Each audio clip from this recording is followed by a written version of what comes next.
Saudara, direncanakan kebijakan umum anggaran dan prioritas platform anggaran sementara atau KUA-PPAS akan dicetak pada hari Senin kemarin 19 September untuk kemudian diserahkan ke penjabat gubernur untuk disetujui. Selanjutnya pencetakan rancangan APBD perubahan 2022 segera dicetak untuk diserahkan ke DPR Papua Barat untuk dibahas dan ditetapkan sebagai APBD perubahan 2022.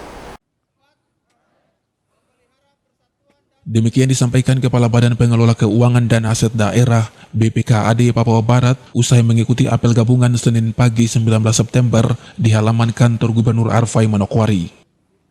Enos Aronggear mengatakan evaluasi penginputan perubahan telah selesai dilakukan sehingga KUA PPAS dapat segera dicetak untuk disampaikan dan disetujui penjabat gubernur guna ditindaklanjuti dengan mencetak rancangan anggaran pendapatan dan belanja daerah RAPBD perubahan yang akan diserahkan ke DPR Papua Barat untuk bersama-sama dibahas.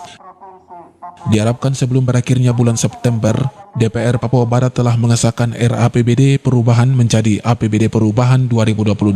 Sementara itu terkait jumlah kenaikan RAPBD perubahan 2022, Enos Aronggear belum dapat memastikan jumlahnya karena sisa lebih pembiayaan anggaran satu silpa masih dihitung, juga bagian transfer anggaran kepada kabupaten kota yang masih harus disalurkan.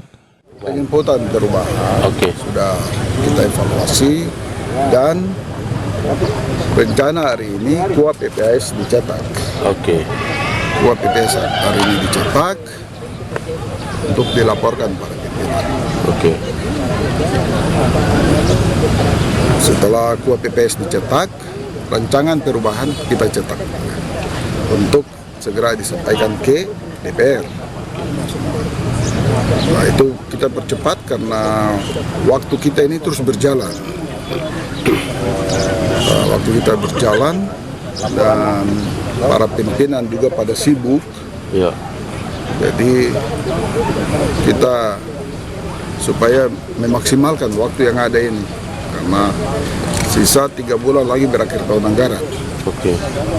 Kenaikan anggaran di perubahan kali ini secara total kita belum ini karena ini kan ambilnya dari silpa.